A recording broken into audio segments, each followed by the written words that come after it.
Meus queridos, meus amados, mais uma vez Deus nos abençoa com essa oportunidade de considerar sobre a sua palavra, e é um grande privilégio para nós podermos participar assim desse instrumento tão valioso. Eu quero iniciar a nossa transmissão, louvando a Deus, agradecendo a Deus pela oportunidade que Ele está me dando, de dar continuidade a esse trabalho que nós realizamos. Eu quero orar nesse instante, uma oração em que agradecemos e louvamos e adoramos a Deus por esse momento tão especial, ok? Vamos então orar ao Senhor. Eterno Deus, Senhor nosso, nós somos gratos, ó Deus, a Ti, por esse momento tão especial, quando podemos nos debruçar sobre a Tua palavra, palavra viva, eficaz, palavra fortalecedora, renovadora, palavra que tem nos sustentado durante toda a nossa vida e de uma forma muito especial em momentos tão críticos como este que estamos vivendo agora, não só aqui em nossa nação, em nosso estado, nosso município, mas por todo o planeta em que vivemos. Nós te louvamos porque temos esta bênção, esta oportunidade. Nós te agradecemos por isso, rogando-te a tua iluminação em toda a nossa transmissão, em tudo que falarmos, daquilo que pudermos considerar, que sejamos iluminados pelo teu Espírito. É a oração que te fazemos, no nome de Jesus. Amém. Meus queridos, eu hoje estava considerando o tamanho do nosso planeta. O nosso planeta não é tão grande como muita gente imagina, não é? Nós não temos noção exata da amplitude do nosso planeta, mas na verdade ele não é tão grande assim, não, ok? O que eu quero dizer com isso? Eu quero dizer com isso é que não é difícil imaginarmos os efeitos desta pandemia, os efeitos desta enfermidade assolando todo o nosso planeta. A gente pensando assim, falando assim, a gente consegue absorver um pouco da amplitude desta enfermidade, do que está acontecendo ao redor do mundo. Portanto,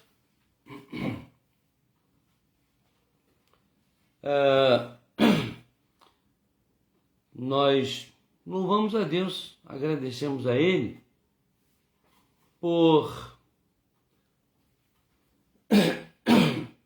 Desculpem, queridos. Louvamos a Ele por podermos estar assim, participando desse momento tão especial, e com vida, e com saúde, não é verdade? O Salmo de número 11, desculpem, 111, Salmo de número 111, é um salmo pequeno, não é um salmo muito grande, não, ok?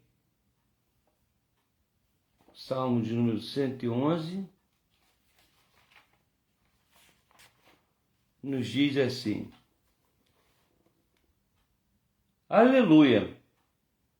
De todo o coração renderei graças ao Senhor na companhia dos justos e na assembleia. Grandes são as obras do Senhor, consideradas por todos os que nelas se comprazem. Em suas obras há glória e majestade, e a sua justiça permanece para sempre. Ele fez memoráveis as suas maravilhas. Benigno e misericordioso é o Senhor. Dá sustento aos que o temem, lembrar-se-á sempre da sua aliança.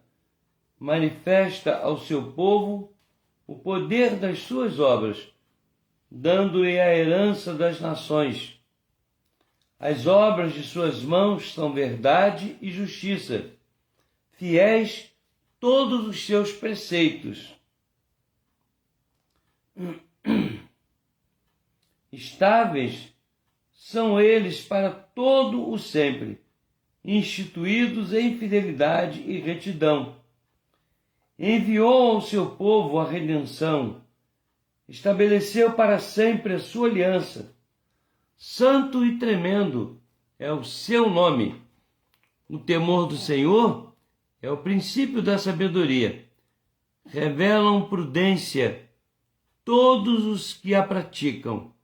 O seu louvor permanece para sempre. Quero reiteradamente aqui dar as boas-vindas aos irmãos que estão se achegando conosco e agradecer a sua presença e permanência aqui. O Salmo de número 141, o Salmo de número 141, os versos 1 e 2, dizem assim: Senhor, a ti clamo, dá-te pressa em me acudir. Inclina os teus ouvidos à minha voz quando te invoco. Suba à tua presença a minha oração, como incenso, e seja o erguer de minhas mãos como oferenda vespertina. Que salmo lindo, que introdução linda deste salmo de número 141, os primeiros versos. Irmãos, nós temos uma reunião de oração às terças-feiras, onde nós buscamos interceder por todos aqueles que nos procuram como igreja, né?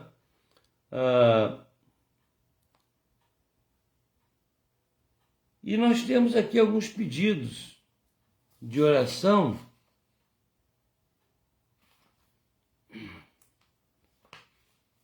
Temos aqui alguns pedidos de oração.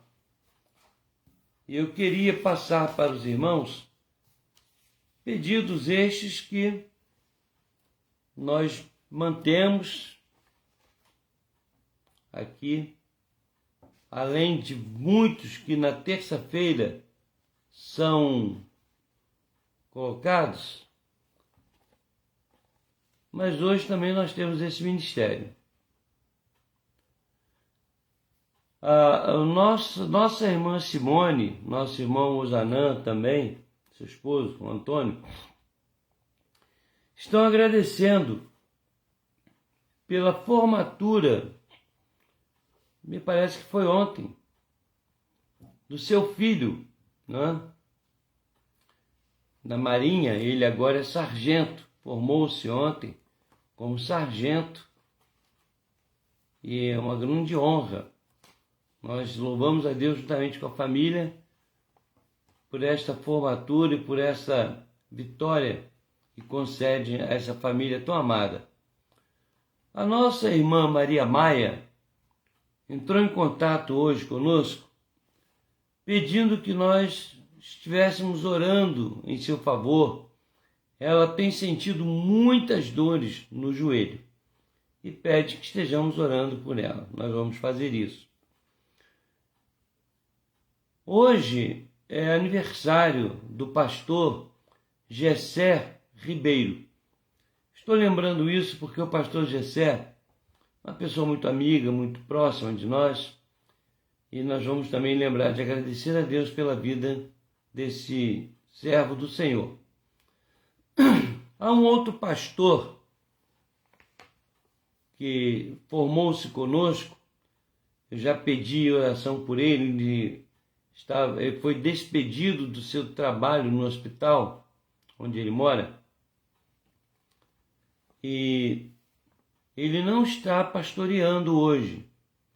Ele pastoreou um tempo e deixou o ministério e entendeu que não era o seu chamado, mas é um grande amigo, né? O Josias Peigo, e ele foi despedido e testou positivo para a Covid. E ele está muito preocupado. A sua esposa deu negativo, mas ele está sofrendo muito com isso, pedindo as orações dos irmãos. Eu prometi para ele que nós estaríamos orando em favor do irmão Josias Peigo. Aquele moço, porque eu pedi oração, que estava operando a perna, os médicos achavam que teriam que cortar a sua perna. Nós oramos no dia que ele estava fazendo a cirurgia. Os médicos conseguiram salvar a perna dele. Ele já está de volta à sua casa em Casimiro de Abreu. E eu disse que é como se fora um irmão meu, irmão de sangue, meu Carlos. A gente chama carinhosamente de Carlinhos. Conversei com ele hoje, ele agradeceu as orações da igreja. Está se recuperando, com vários pinos na perna e recuperando lá. Vamos continuar orando pelo Carlos. E nós também estamos gratos pela vida da irmã da Leia, a Ana Maria. Fez a sua cirurgia, está passando bem, recuperando. Vamos também agradecer por isso. Nós temos muitas pessoas enfermas, né? Nós temos colocado em nossa lista de oração, e nós vamos agora interceder por essas pessoas, né? Eu tenho aqui mais algum pedido. Tenho aqui o pedido da irmã Lenilda. Aliás, não é um pedido, né? Ela está agradecendo, porque a sua prima Marta, que estava entubada, já está no quarto, tá? Sem intubação, e agora a irmã Lenilda pede pela sua recuperação completa. Nós vamos orar pela prima da Lenilda, a Marta. A irmã Márcia Valéria pede por uma prima sua, a Mary Gomes, que está há 15 dias entubada, carecendo das nossas orações. Vamos orar também pelo pai da Ritinha. Hoje eu estava conversando com a minha nora sobre o caso da Ritinha, a dificuldade que ela tem enfrentado. Vamos orar pelo pai da Ritinha, que continua entubado. As famílias enlutadas,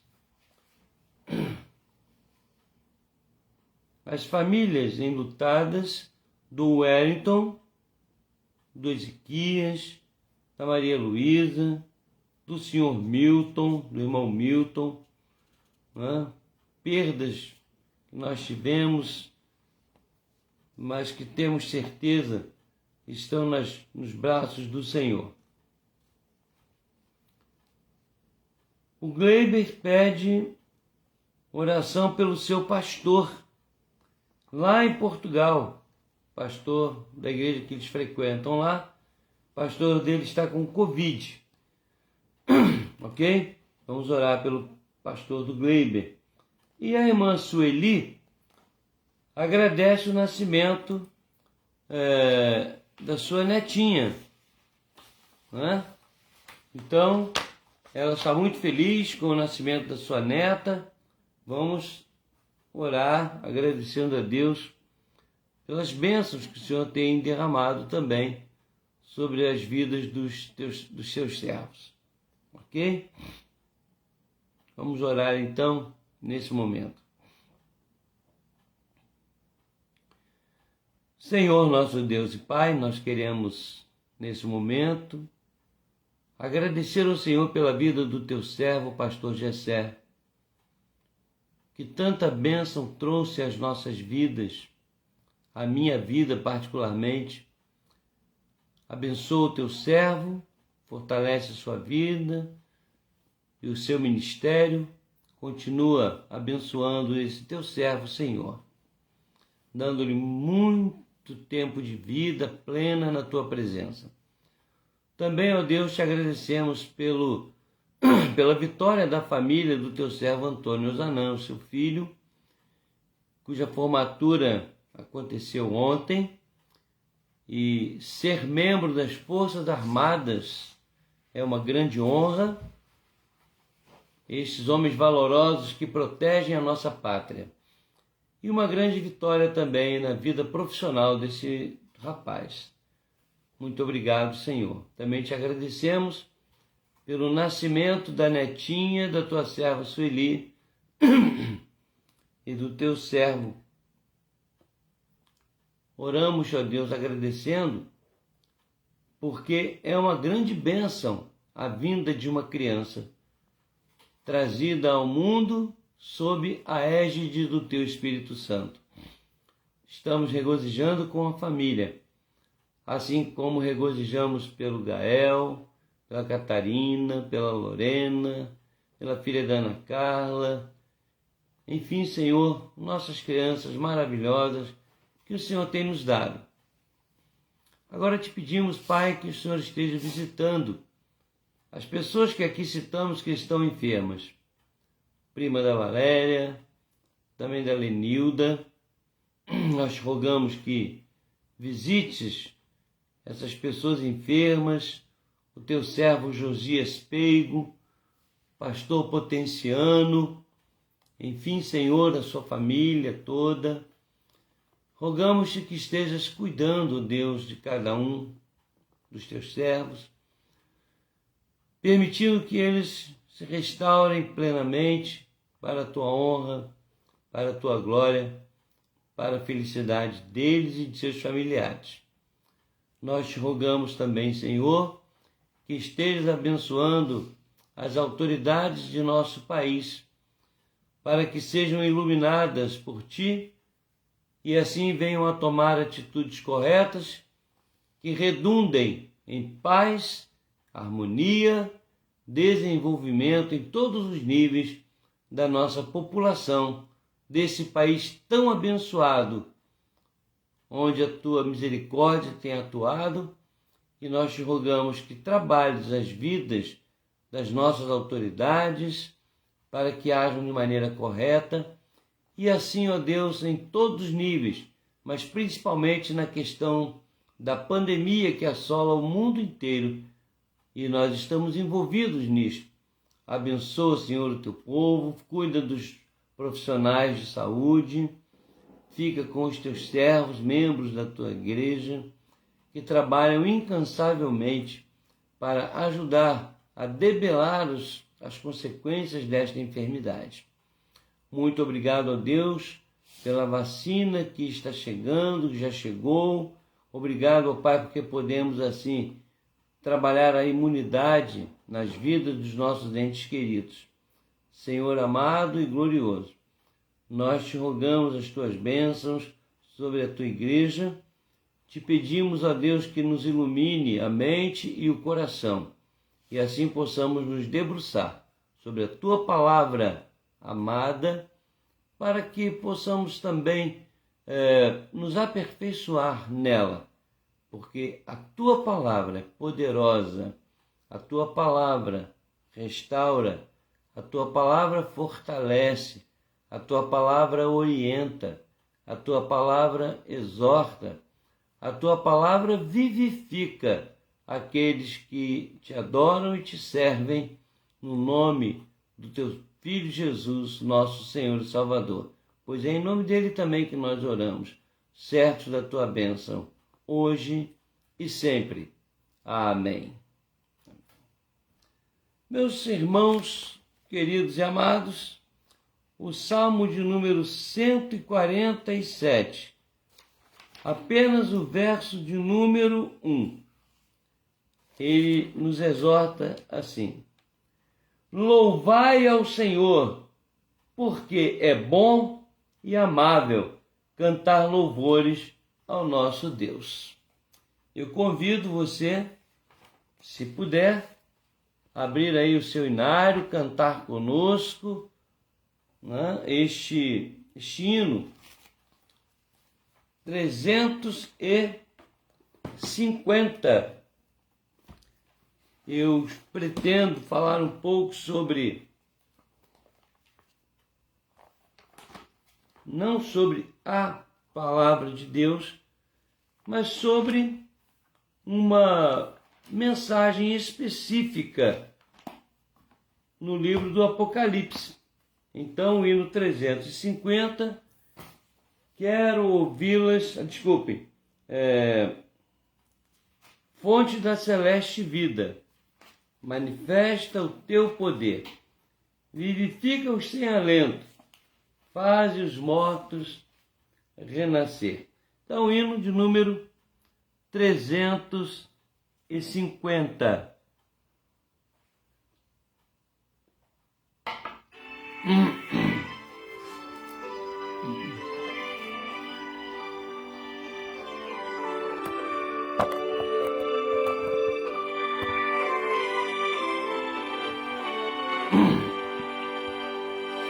Fonte da celeste vida, manifesta o teu poder, vivifica os sem alento, faz os mortos renascer.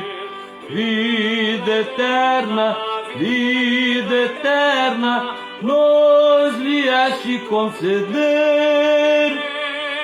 Nos vieste conceder, ao abrirmos o teu livro, dele emane a luz dos céus, esclarece todo o engano e dos erros livra os teus, ilumina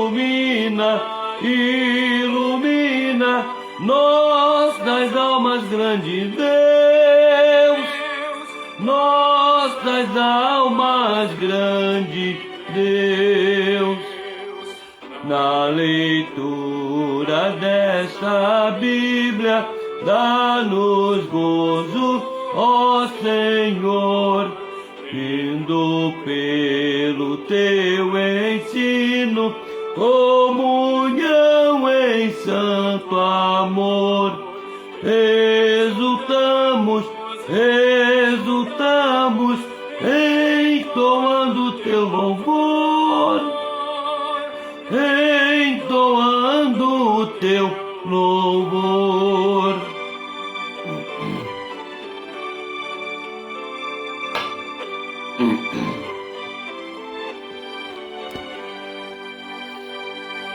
Pelo estudo da palavra, aprendemos de Jesus. Ó, concede os belos frutos que esta instrução produz. E gozamos, alegria, vida e luz. Alegria, vida e luz. Amém. Amém. Que bênção. Esta palavra dada a nós pelo Senhor. Meus amados, eu quero convidá-los que leiamos no livro do Apocalipse, capítulo 2. Se você não pode ler por algum motivo, acompanhe a leitura que faremos, os versos de 1 a 7.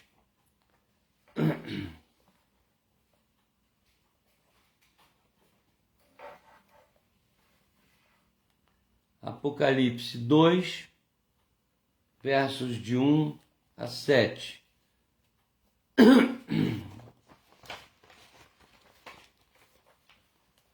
Passamos a leitura, então. Ao anjo da igreja em Éfeso, escreve: estas coisas diz aquele que conserva na mão direita as 7 estrelas e que anda no meio dos 7 candeeiros de ouro.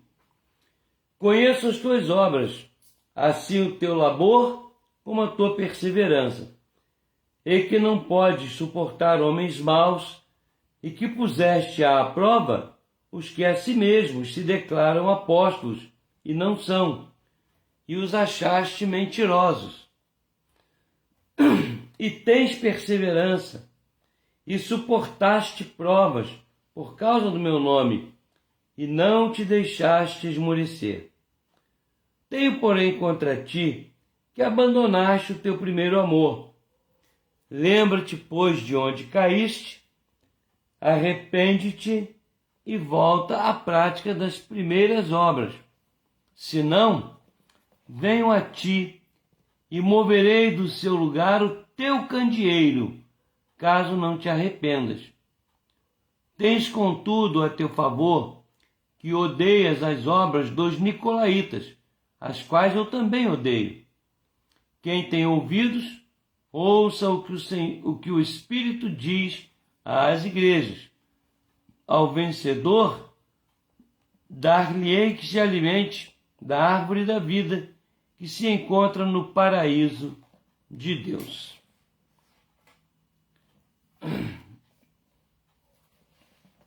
Meus queridos, nós estamos diante de um texto que não termina aqui em sua orientação, porque essa carta ela está unida às outras 6 cartas, né? Mas antes me deixem falar alguma coisa sobre a situação que nós estamos vivendo. A situação que nós estamos vivendo é uma situação, e aqui eu vou me tornar repetitivo, uma situação inusitada. Nenhum de nós, por mais dificuldades que imaginássemos nesse nosso século, ou em nossa existência, nenhum de nós poderia imaginar o que estamos enfrentando. Assim como eu imagino que também aconteceu com a gripe espanhola, com a peste negra, na Idade Média, com a Primeira Guerra Mundial, a Segunda Guerra Mundial, situações que surgem e abalam o mundo inteiro, não apenas uma localidade. Então, é fato que nenhum de nós imaginaria nem de perto vivenciar uma situação dessa. E está se tornando muito difícil para muitas pessoas conviver com tudo isso. Eu, como pastor e profeta de Deus, eu tenho me preocupado com tudo isso, mas é claro que eu me preocupo muito mais com a situação da igreja. A igreja, não só aqui eu pastoreio, mas a igreja de Deus. Conversava com uma pessoa essa semana, no início da semana, uma pessoa que eu tenho evangelizado, tenho trabalhado com essa pessoa. E essa pessoa é adepta do deísmo, com D. Ou seja, ela entende que Deus criou todas as coisas, criou todas as leis que regem o universo, o nosso planeta também, e que nós é que conduzimos todas as coisas com nossas escolhas, nossas práticas, e enfim, nós damos sentido à nossa existência, porque Deus criou tudo, inclusive a nós, deixou as leis e as orientações, e aí cada um vai ser responsável por aquilo que faz. É uma teoria bonita, só que essa teoria tira de Deus o controle, né? Tira de Deus a soberania. Existe uma parte de verdade nisso. Mas o outro movimento, a outra teoria, que é a teoria teísta, com T, que diz o seguinte: Deus criou todas as coisas, criou todas as leis que regem o universo, nossas vidas, nosso planeta, não há dúvida, mas Ele está atento a tudo o que acontece. E aí nós lembramos daquela passagem. Sabe quantos fios de cabelo nós temos na cabeça? Ou não temos? Porque assim ele tem domínio sobre os cabeludos e os carecas. Nenhuma folha cai de uma árvore, seja na floresta amazônica, seja na sua casa, que ele não determine, que ele não permita, sem que ele tenha domínio sobre isso. A nossa existência também. A história do livre-arbítrio é uma história complicada, porque a palavra livre-arbítrio, em sua essência, só pode ser exercida por alguém que seja totalmente livre, que possa escolher.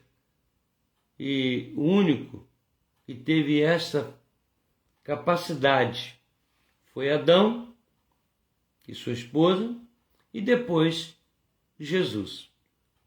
Porque foram criados perfeitos, né? Pois é, Adão e Eva. Jesus não foi criado. Jesus é chamado na teologia de o incriado. Ele não é uma criatura, ele é o próprio Deus encarnado. Pois bem, só esses três personagens na história da humanidade tiveram livre-arbítrio. Mesmo assim, Adão e Eva tiveram esse livre-arbítrio, eu diria, não 100%. Jesus teve 100%. Mas nós, claro, nós temos a bênção, o privilégio dado por Deus de, dentro de uma esfera de ação humana, escolher nosso caminho, ouvir ou não ouvir, fazer ou não fazer, falar ou não falar. E a Bíblia mostra que nós temos esta responsabilidade que vai determinar o nosso destino final. Certo? Mas mesmo assim, Deus continua no controle de todas as coisas, até de toda palavra que sai de nossa boca. Pois bem, não é uma matéria explicativa. Eu, como professor de teologia sistemática e como pastor, eu tenho dito a todas as pessoas que eu posso o seguinte: a Bíblia não é um livro explicativo. Não é um livro onde você tenha que entender todas as coisas racionalmente. A Bíblia é um livro declarativo. Deus não vai perder tempo, nem perderia tempo, em ficar explicando para a gente tudo que ele mostrou aqui em sua palavra. Ele revela. Se acredita ou não, é um problema seu. Você se submete ou não, é um problema seu. Ok? Responsabilidade de cada um. E Deus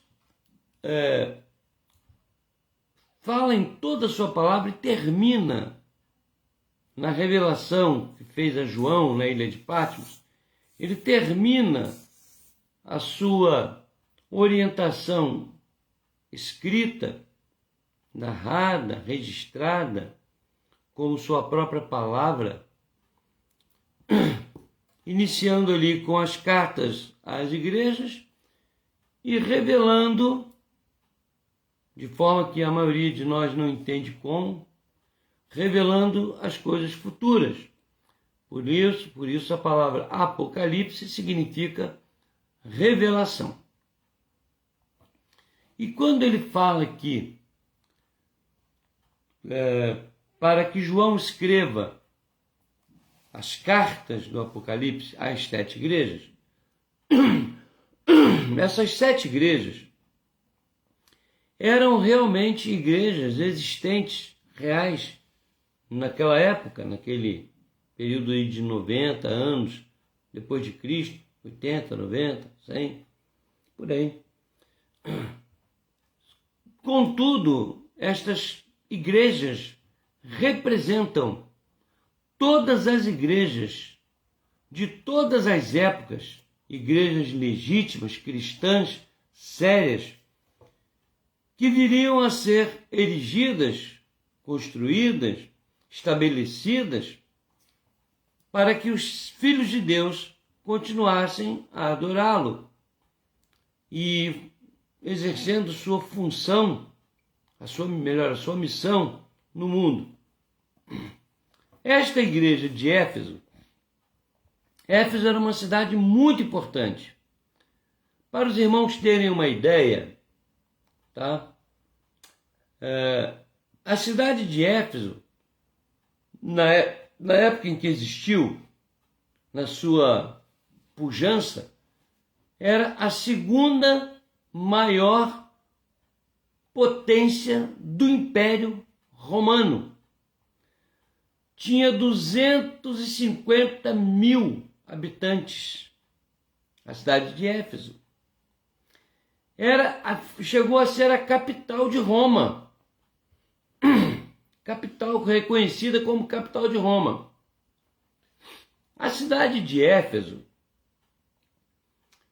na cidade de Éfeso havia a adoração a uma deusa chamada Ártemis, a famosa Diana dos Efésios, que inclusive consta como uma das 7 maravilhas do mundo, maravilhas antigas. Uma das 7 maravilhas antigas, as 7 maravilhas foram reinterpretadas, né? E tinha o mausoléu de Halicarnasso, o templo de Diana dos Efésios, as pirâmides do Egito, Quéops, Quéfren e Miquerinos, a grande muralha da China, que é a única construção do mundo que é vista da Lua. É incrível, né? Hoje até o nosso Cristo Redentor do Rio de Janeiro faz parte das novas 7 maravilhas do mundo. Mas daí vocês vejam a importância da cidade de Éfeso, que hoje é tombada como patrimônio universal, mas não como cidade. Os seus escombros, sua localização, né, na Turquia. Então essa cidade, que foi destruída no ano 300 e alguma coisa, 363, pelos godos, ela foi destruída, foi reedificada, tá? Ela que teve seu glamour no ano 100, cento e pouco, 120, por aí, 90, porque João escreve sobre ela, e a ilha de Patmos pertencia, né, a essa potência, e alguns dizem até que João morreu, viveu em Éfeso e morreu também depois em Éfeso. Então essa grande potência, a cidade de Éfeso, que foi destruída pelos godos no ano 263, ela foi reconstruída, manteve o seu glamour até o ano 614. Vejam bem, 614 depois de Cristo. Ela ainda era uma cidade importante, não tanto quanto foi no passado, chegando a ser capital de Roma, a segunda maior cidade. E eu ainda esqueci de um detalhe. Nessa época, ela não era apenas a segunda maior potência do Império Romano, ela era a maior cidade do mundo. Vou repetir. Dentro dos escritos conhecidos, históricos, ela era considerada a maior cidade do mundo. Em termos de potência, ela era a capital de Roma.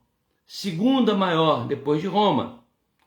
Mas diante do mundo, ela chegou a ser a maior cidade do mundo. Imaginem vocês. Só que no ano 614, ela foi praticamente destruída, quase toda destruída, por um grande terremoto. E ao longo do tempo ela foi sendo depredada e parou, deixou de existir. Hoje só existem ruínas na Turquia, que é a região em que ela estava estabelecida. Hoje ela é visitada por turistas internacionais e locais, sendo tombada como patrimônio histórico universal. A ONU a declarou patrimônio histórico. Vejam que coisa extraordinária. Agora, João escreve amando do Senhor a essa cidade e reconhece que era uma cidade muito importante, a igreja, melhor dizendo, a igreja muito importante. E no capítulo 1, ela é tida como um dos 7 candeeiros, que no capítulo 1, no verso 19, João escreve assim, por ordem do Senhor. O Senhor diz, ele escreve, pois, as coisas que viste, e as que são, e as que hão de acontecer depois destas.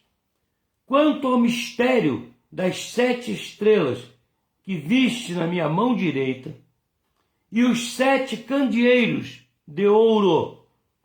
As 7 estrelas são os anjos das 7 igrejas, e os 7 candeeiros são as 7 igrejas.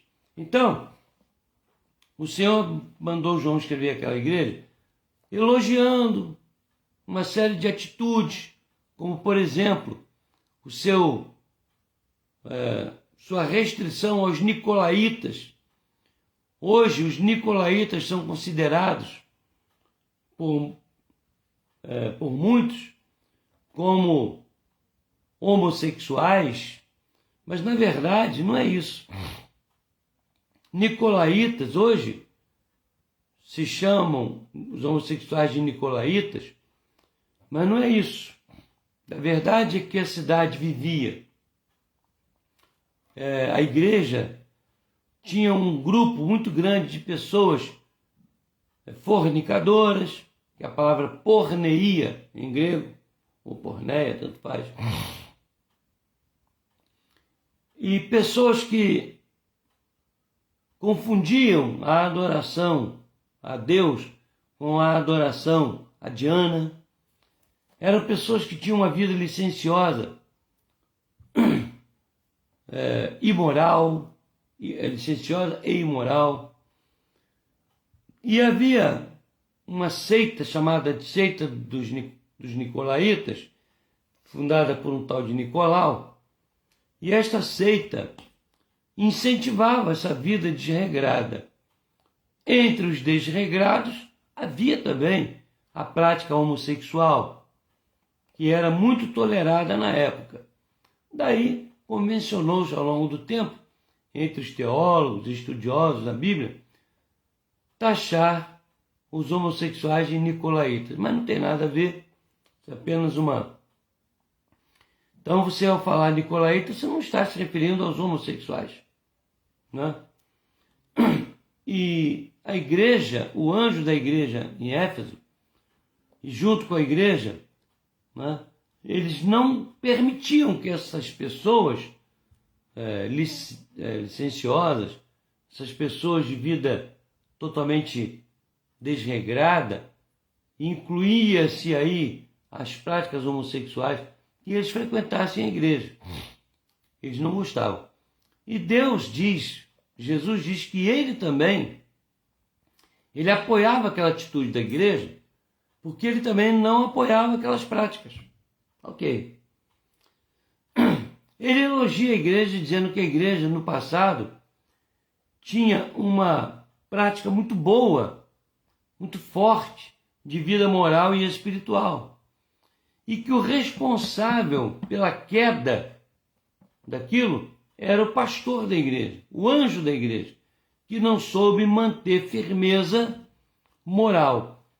Então, Jesus diz para João escrever o seguinte: avisa para ele que se ele não mudar, eu vou retirar dele o privilégio desta igreja maravilhosa, grande, forte, e que eu vou tirar essa igreja daí. Se ele não cuidar da igreja, se ele não cuidar do povo, se ele não voltar ao primeiro amor. E o que aconteceu, irmãos, é que tudo indica que aquele pastor não teve sabedoria, não voltou ao primeiro amor, porque nós temos resultado da cidade de Éfeso, destruída pelos godos e depois destruída pelo terremoto, pelo grande terremoto. E hoje ela nem existe. São apenas escombros.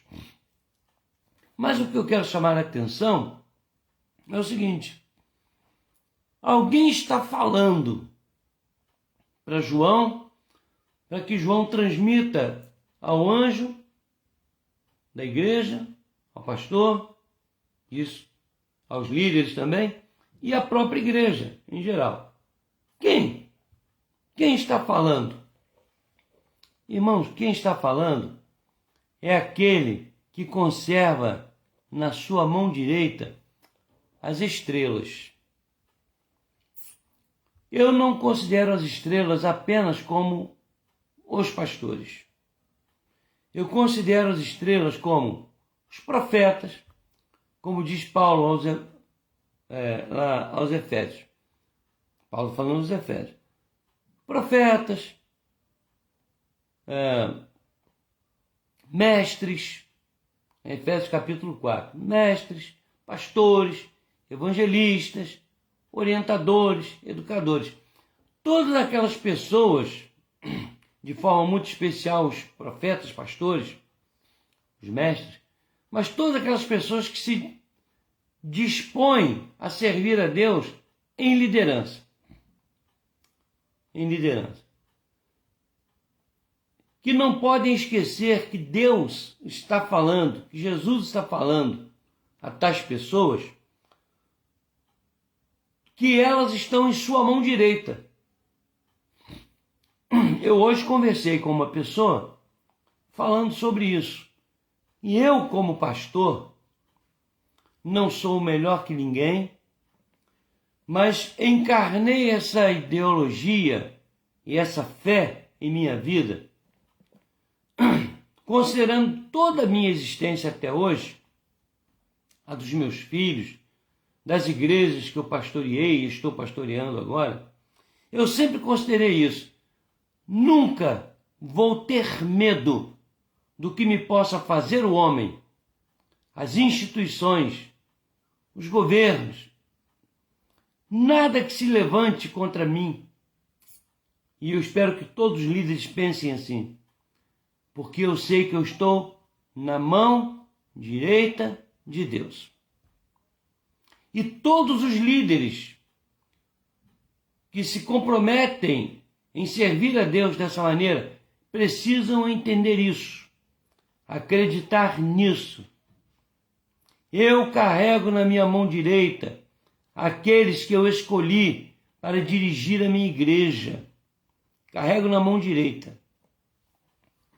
Isto é uma grande bênção que muitos líderes não estão entendendo e que muitos membros de igreja não entendem também essa relação de Jesus com seus líderes. Eu tenho recebido, lamentavelmente, muitas informações, muitas reclamações, muitas considerações de colegas de ministério, tanto da igreja presbiteriana como de outras igrejas, com respeito a um pseudo-abandono de Deus em suas vidas. E eu tenho, lamentavelmente, registrado, inclusive com a igreja presbiteriana, situações de suicídio, líderes cometendo suicídio, com certeza porque deixaram de crer que estão na mão direita de Deus. Então, Jesus está falando, o tema da mensagem é quem está falando? Eu digo, Jesus. Aquele que diz que conserva em sua mão direita as estrelas que ele determinou para cuidar do seu povo.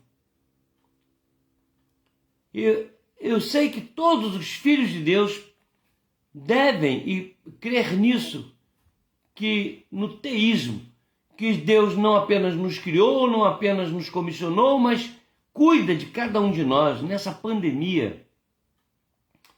Tem muita gente deixando de estar na igreja, deixando de participar na igreja.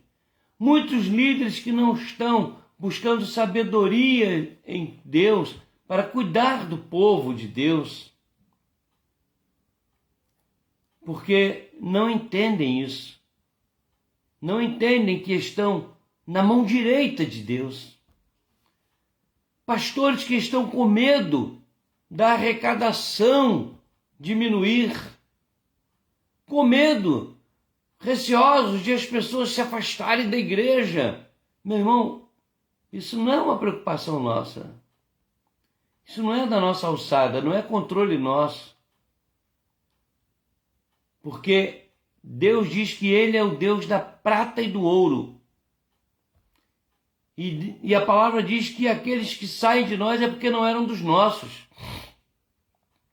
Eu, como líder, tenho que ter a responsabilidade de ensinar direito para vocês. Ensinar de forma correta a palavra de Deus. Os vaticínios da palavra, as promessas da palavra, como estou fazendo. Eu não tenho obrigação de salvar ninguém. Nem tenho obrigação de obrigar ninguém a fazer o que é certo. A minha obrigação é exortar, orientar, profetizar, porque eu estou ouvindo aquele que está falando. Aquele que está falando está dizendo: eu conservo em minha mão direita todas as estrelas que eu determinei para iluminar o meu povo.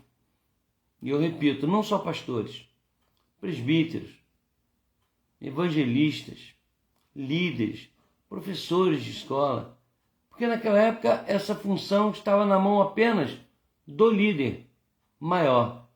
Mas a igreja foi crescendo e hoje nós temos muitos segmentos de líderes. É claro que eu considero que o líder maior da igreja é o anjo da igreja, é o pastor, é o profeta, é o poimen, aquele que, a palavra poimen em grego, aquele que toma conta, que cuida, que ensina.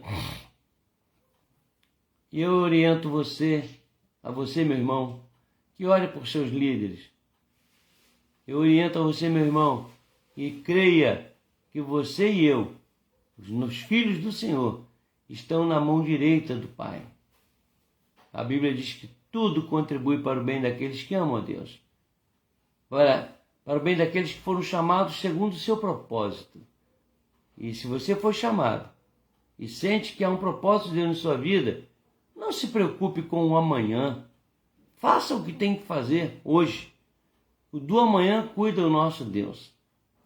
Não andeis ansiosos por coisa alguma. Pelo que haveis de comer, pelo que haveis de vestir, onde ireis dormir. Basta ao dia o seu próprio mal. O Senhor cuida de todas as coisas.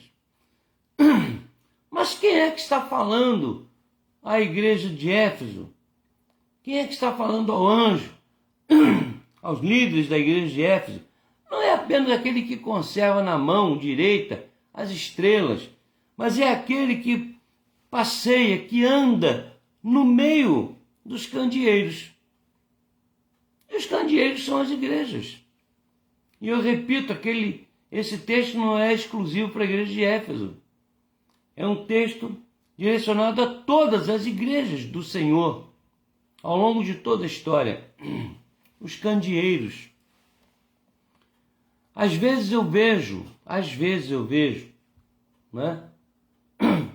Entre os líderes das igrejas, já vi isso em vários lugares, até na igreja presbiteriana, a preocupação com o número de membros, a preocupação com o sustento, a preocupação com as práticas, o cuidado com a igreja. Isso é lícito, nós temos que preocupar mesmo. Mas às vezes nós esquecemos que a igreja não é nossa. A igreja é de Jesus. Nós somos corpo de Cristo. A igreja é corpo de Cristo. Uma vez eu estive numa igreja no interior da Bahia e tinha lá um pastor nessa igreja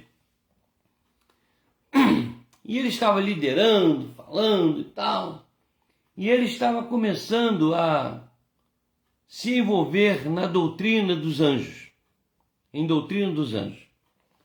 E segundo ele estava enveredando naquela doutrina de que anjos passeavam na igreja e tal, aquela coisa toda. Aí quando eu estive lá, ele virou-se e disse assim: irmãos, eu estou vendo um anjo naquele canto da igreja. Aí apontou para um canto. Estou vendo outro anjo naquele outro canto. Tem um aqui atrás de mim, tem outro ali. Os anjos estão aqui na igreja, estão passeando na igreja. Eu, de forma ética, eu estava hospedado na casa dele, no sertão baiano, fiquei quieto. Quando nós fomos embora, eu chamei e disse que queria conversar com ele. E eu disse para ele: você está enganando a sua igreja, você está enganando a si próprio, e você está cometendo uma heresia. Porque eu também vi alguém passeando lá na igreja, e não eram os anjos. Você deixou a glória de Deus e deu glória aos anjos. Quem estava passeando na igreja era Jesus. Só que Jesus passeia no meio das igrejas não apenas para abençoar, não apenas para elogiar, não apenas para promover manifestações favoráveis. Porque aquela consequência de Éfeso foi através de um passeio de Deus no meio do candeeiro. Disse: esse candeeiro aqui está perigando, esse candeeiro não está indo bem. E se esse candeeiro não melhorar, eu vou tirar ele daqui, eu vou acabar com ele. E foi o que aconteceu. Então, meu irmão, você está correndo o risco de Deus tirar você daí, desse candeeiro, e acabar com esse candeeiro se ele não estiver agindo de forma correta. Eu não estou feliz com o que eu vou falar. Não estou alegre. Mas tanto ele saiu das mãos de Deus, como também o candeeiro acabou. Desapareceu. Assim como em Éfeso. Temos que ter muito cuidado, irmãos, porque está passeando em nosso meio o Senhor Jesus. Ele está andando no meio do candeeiro.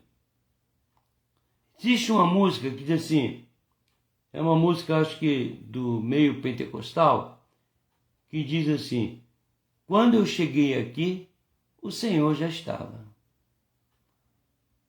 No meio da igreja, ele passeava. Eu não quero tecer comentários a respeito da música toda, mas essa frase é correta. E ali é a casa dele. A igreja é a casa dele. O templo tem que ser respeitado. O templo precisa ser amado. E as pessoas não estão amando o templo. Muita gente de muitas igrejas não estão honrando o templo. Não honrando o templo, não estão honrando a Deus. Não estando amando o templo, não estão amando a Deus.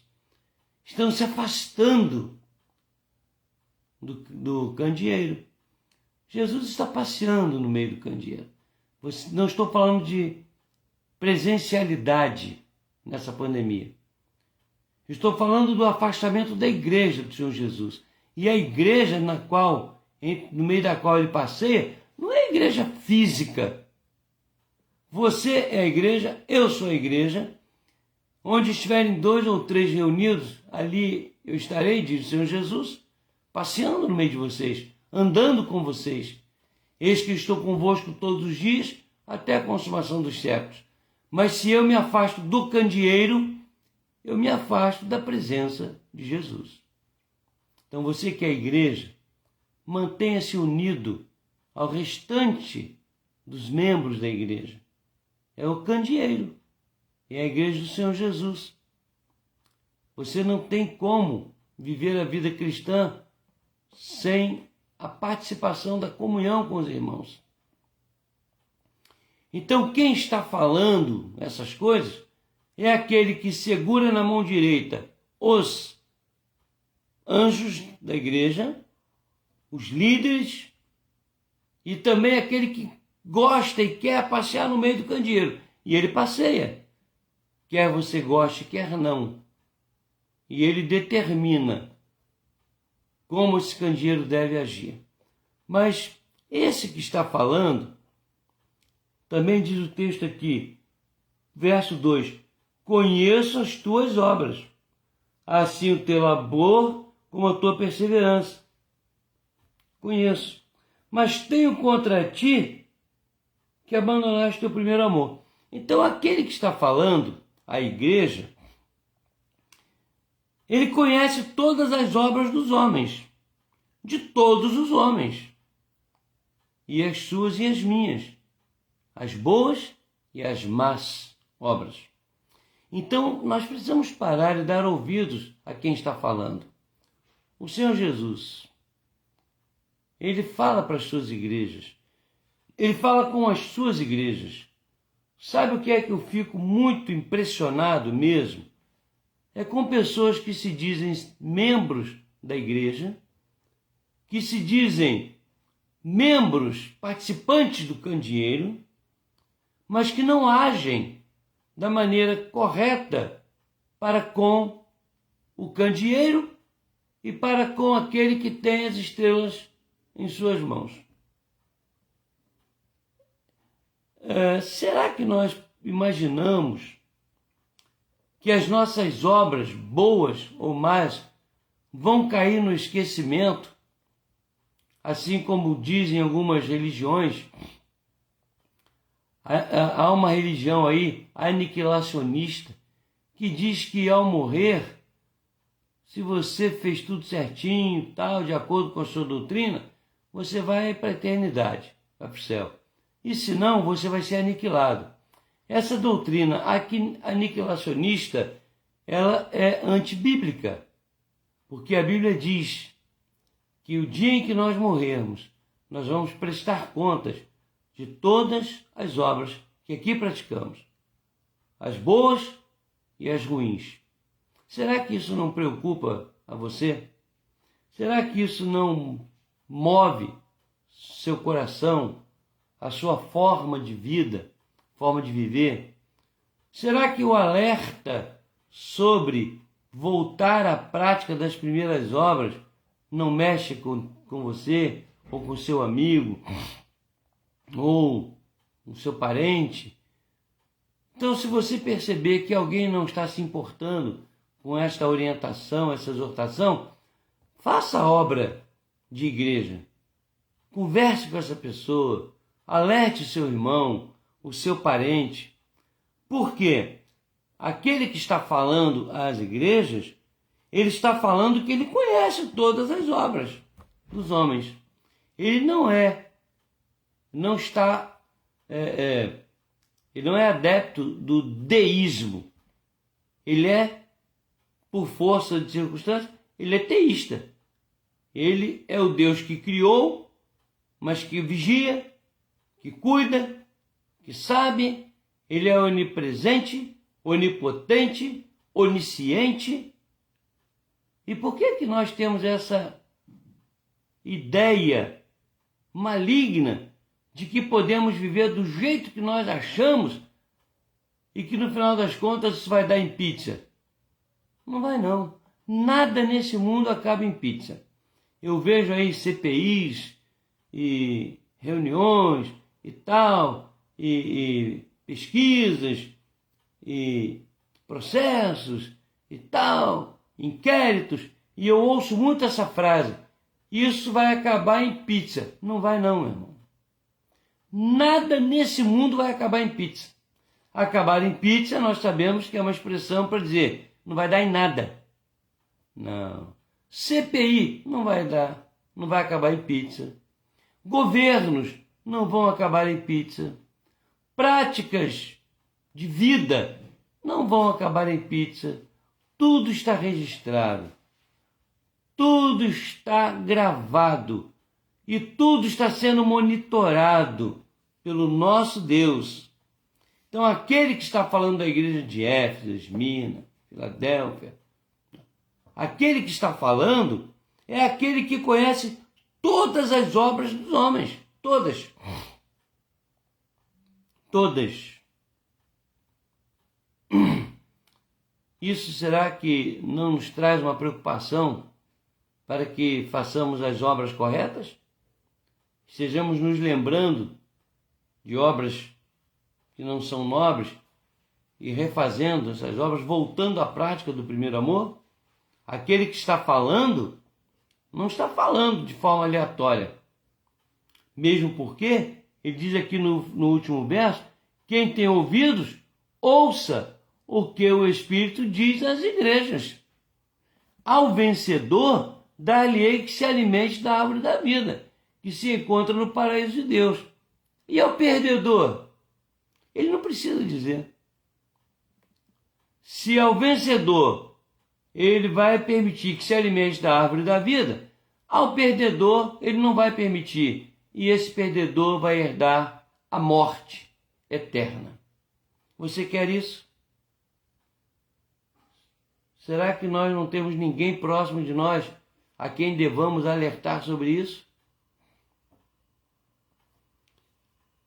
Em último lugar, na consideração de hoje, eu quero dizer o seguinte, que aquele que está falando, que é o Senhor Jesus, ele está falando que ele é longânimo, mas também é justiça. Ele primeiro dá uma dica: olha, eu sei que você está agindo de forma errada. Eu sei porque eu conheço as suas obras. Essa expressão eu conheço, na língua grega, tem a conotação de eu sei, eu acompanho, eu sei desde antes que você nasceu, desde que você veio ao mundo, cada pensamento, cada palavra, cada expressão, cada prática, eu conheço as tuas obras, conheço todas as suas obras. Então, ele traz um alerta. Mas eu sou longânimo. Eu quero te dar um aviso. Eu quero te dar uma chance. Volta à prática das primeiras obras, quando você tinha aquela paixão, aquele ardor evangelístico, de submissão, busca de santidade. Volta.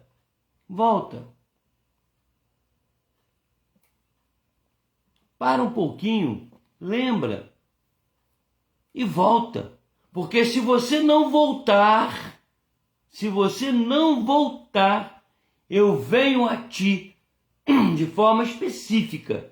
Eu venho a ti, vou tratar contigo diretamente e vou mover você do teu candeeiro.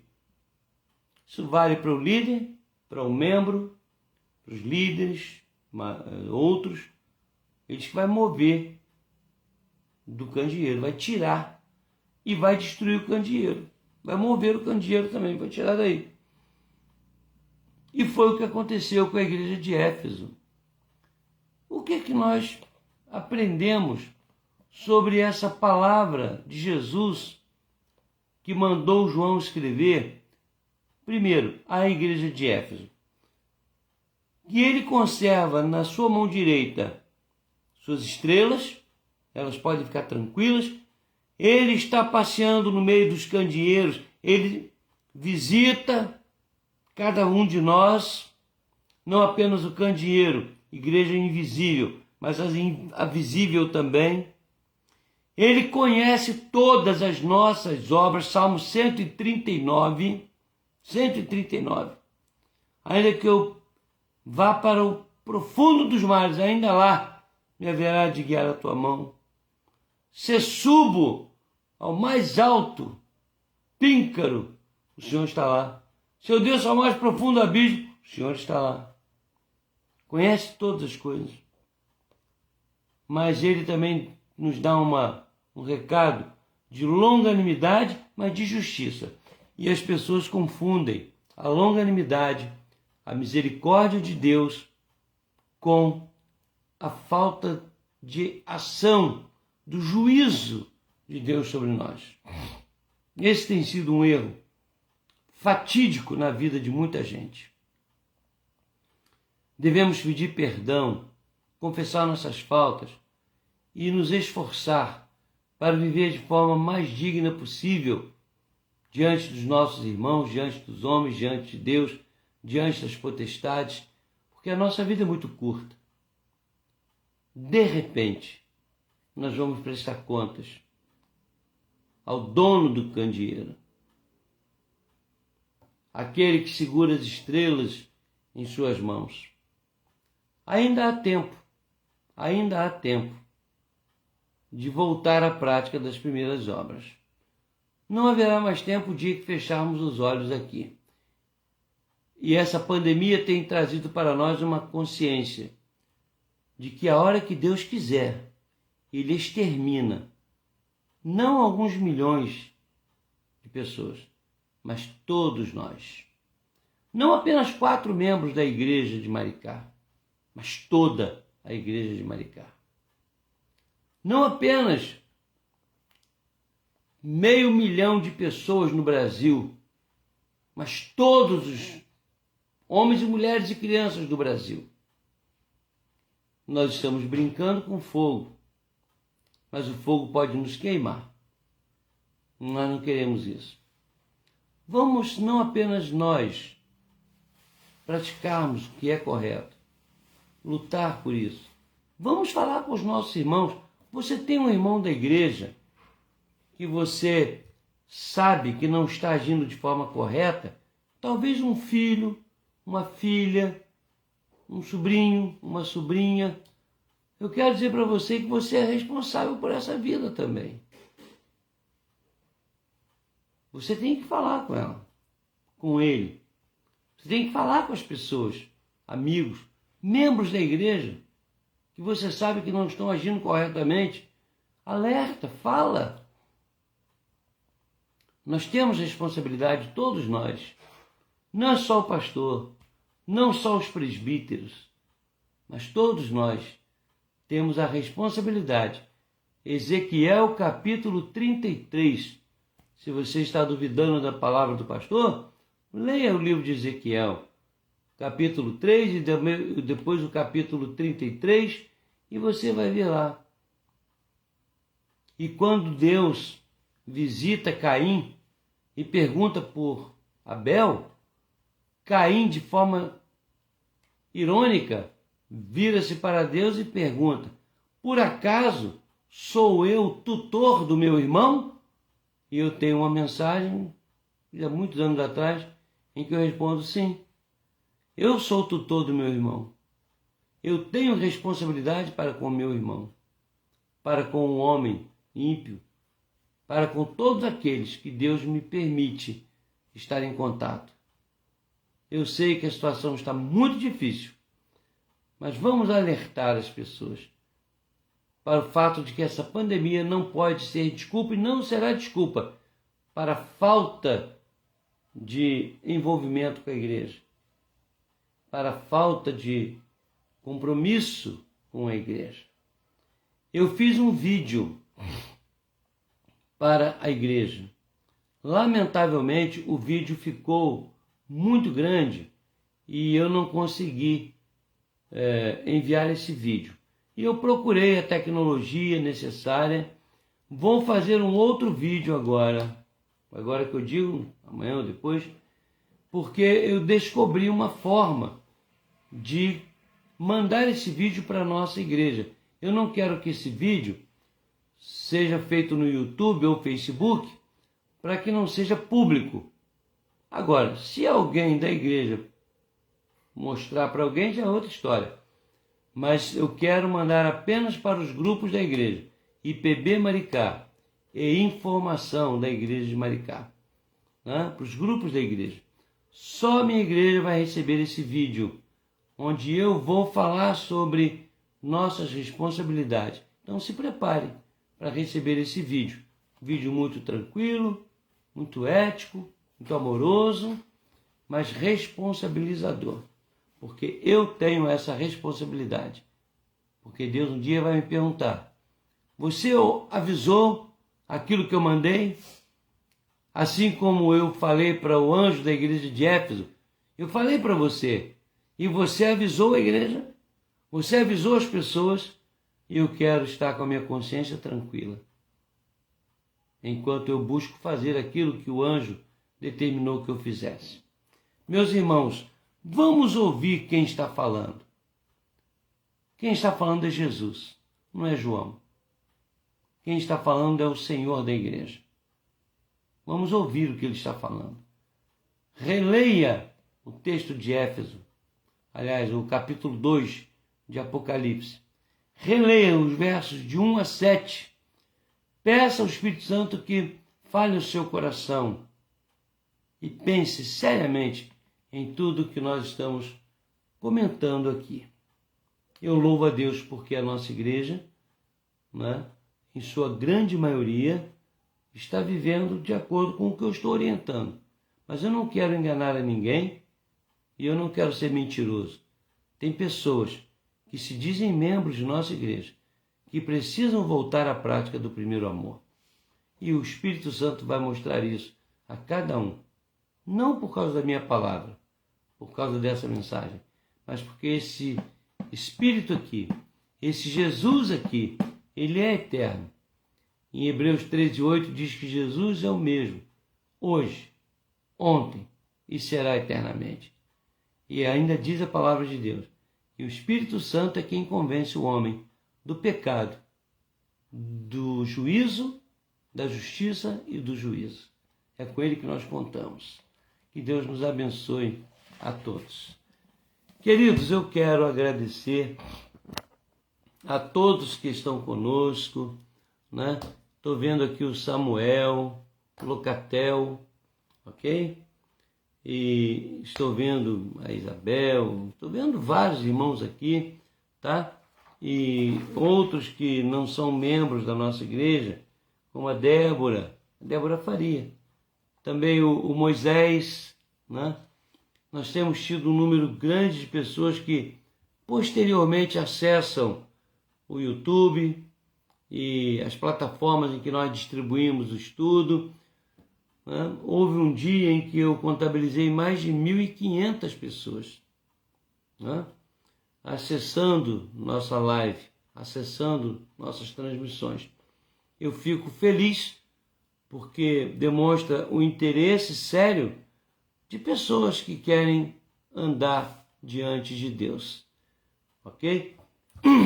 Eu vou lembrar aos irmãos que no domingo pela manhã, às 9 horas, temos a nossa escola dominical. Também às 19h30, o estudo, aliás, o culto vespertino, onde você vai ouvir uma mensagem, assim Deus permitindo, uma mensagem que fala sobre o nosso amado José. E eu posso prometer a você que é uma mensagem que você nunca viu, uma abordagem que eu mesmo nunca tinha feito, mas o Espírito de Deus me permitiu abordar a história de José de uma maneira muito grata, uma maneira muito abençoadora. Eu tenho certeza que você vai nos acompanhar e vai louvar a Deus pela mensagem que Ele colocou em nosso coração. Eu tenho certeza disso. Convide pessoas e avise que nós vamos transmitir pelo YouTube, diretamente da igreja, o culto de domingo, às 19h30. Faça propaganda. Assim como você também deve fazer a propaganda dos estudos de quinta-feira, de terça, a reunião de oração de terça-feira. Utilize a prática de enviar o link para pessoas amigas, parentes. Se eles assistirem ou não já é outra história. Mas nós temos que nos esforçar em estender ao máximo estas reuniões tão abençoadoras como a da SAF, né? Também. Ok, queridos? Espero que Deus lhes dê uma boa noite, sono reparador, que amanhã todos estejam revigorados e abençoados para continuarem a sua vida cristã, sua vida pessoal, familiar, todos sob a égide do Espírito Santo, sob a bênção do Senhor. Nós vamos orar nesse instante e impetrar a bênção, rogando do Senhor a sua bênção sobre o seu povo. Ok? Vamos orar. Amado, eterno e glorioso Pai, pedimos-te que sejas tu mesmo, com o teu Espírito, a nos orientar e nos fazer lembrar e praticar a tua palavra. Rogamos-te, ó Deus, uma noite abençoada, abençoadora. Rogamos-te um sono reparador e rogamos-te que nos permitas viver a nossa vida cristã de forma a te honrar, de forma a te adorar e servir diante dos homens. Que nossa vida possa fazer diferença, porque nós não viemos a este mundo sem um projeto do Senhor para nós. Rogamos que pelo Espírito Santo tu apliques em nós o teu projeto, nos fazendo ver e entender qual a nossa missão, além da nossa função de te adorar, qual é a nossa missão em te servir. E que a graça de nosso Senhor e Salvador Jesus Cristo e o amor de Deus, o nosso único e eterno Pai, e as consolações benditas do Espírito Santo sejam sobre todos vós, irmãos, e sobre todo o povo de Deus permaneça, desde agora e para todos sempre. Amém. Amém. E assim Deus nos abençoe. Ok? Quero desejar a todos uma boa noite e aguardando ansiosamente. Eu quero lembrar aos irmãos que nós voltaremos aos cultos presenciais vespertinos no dia 13, às 19h30. sem a necessidade de fazer inscrição, ok? Convide, eis aí uma oportunidade para trazer aqueles que porventura estejam querendo retornar à presencialidade.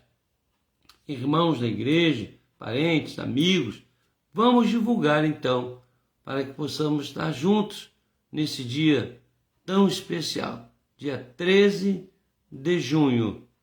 Você festeja o dia do namorado, dia 12, né?